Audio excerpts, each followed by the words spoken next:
তীব্র স্রোতে রাজবাড়ীতে পদ্মার তীর প্রতিরক্ষা বাঁধের 4টি পয়েন্টে ধস এবং ফাটল দেখা দিয়েছে। এরই মধ্যে বাঁধের কিছু অংশ ধসে গেছে। এতে নদী তীরবর্তী বেড়িবাঁধ, স্কুল, মসজিদ সহ বিভিন্ন স্থাপনা এবং কয়েকশো পরিবার ভাঙনের ঝুঁকিতে পড়েছে।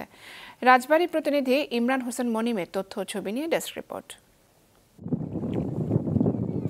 গত কয়েক বছরে রাজবাড়ীতে পদ্মার ভাঙনে বিলীন হয়ে গেছে এর তীর প্রতিরক্ষা বাঁধের বেশিরভাগ অংশ।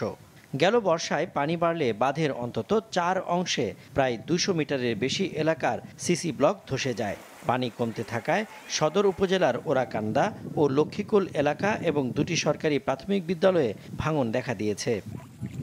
গেল সপ্তাহে স্রোতের তোড়ে নদীর তলদেশের 120 মিটার এলাকার সিসি ব্লক সরে যাওয়ায় ঝুঁকিতে পড়ে তীর প্রতিরক্ষা বাঁধ। হুমকিতে স্কুল, মসজিদ সহ কয়েকশো বাড়িঘর। ভাঙন ঝুঁকিতে বাঁধের আরও কিছু এলাকা। ভাঙন ঠেকাতে দ্রুত বালু ভর্তি বস্তা ফেলা জরুরি বলে জানান ভুক্তভোগীরা। আমাদের বাড়ি ঘর এখানে 10 হাত ভাঙলেই আমাদের ঘর চলে যাবে নদীতে।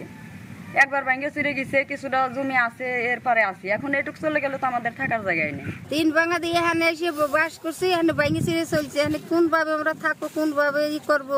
দেশতে বলক ফাঁকা গেছে, এই বস্তা ফেলালি বলো এই গাংটা ঠিকবে। যদি ভালোভাবে নদী না বাঁধে তাহলে বেড়িবাঁধ ভেঙে যাবে। সেই জন্য বেড়িবাঁধ রক্ষা করার জন্য সুন্দরভাবে এবং বেশি করে বালুর বস্তা ফেলানোর প্রয়োজন। আমরা নদীর সাইডে বসবাস করি, পাশে প্রাইমারি স্কুল সাইডে, এই কারণে আমাদের এই বস্তা ফেলানো বিশেষ করে দরকার সুন্দরভাবে, যাতে আমাদের বাঁধ রক্ষা হয়।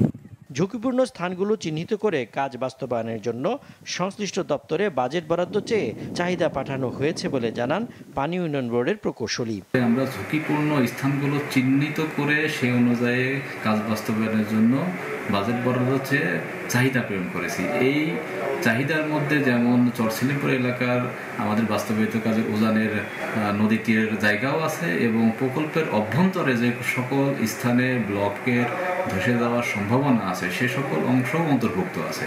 সুতরাং প্রয়োজনীয় বাজেট পেলে প্রায়োরিটি সাপেক্ষে আমরা অধিক ঝুঁকিপূর্ণ অংশে কাজ বাস্তবায়ন শুরু করব।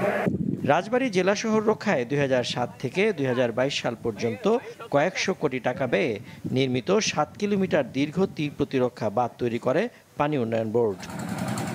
মাছরাঙা নিউজ ডেস্ক।